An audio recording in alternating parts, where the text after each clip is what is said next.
बातमी गोंदियातून गोंदियात राष्ट्रवादीला धक्का बसण्याची शक्यता वर्तवण्यात येते। शेकडो कार्यकर्ते काँग्रेसमध्ये प्रवेश करणार असल्याची माहिती मिळते। प्रफुल्ल पटेल यांना धक्का बसण्याची शक्यता आहे, तर काँग्रेस प्रदेशाध्यक्ष नाना पटोलेंच्या कार्यकर्ता मेळाव्यात हा पक्षप्रवेश होणार असल्याची माहिती मिळते।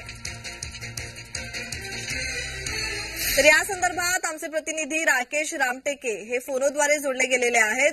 राकेश, गोंदियात राष्ट्रवादीला धक्का बसण्याची शक्यता वर्तवण्यात येते। विधानसभा निवडणुका जवळ आहेत आणि याच पार्श्वभूमीवर राष्ट्रवादीला हा धक्का कितपत महत्वाचा आहे?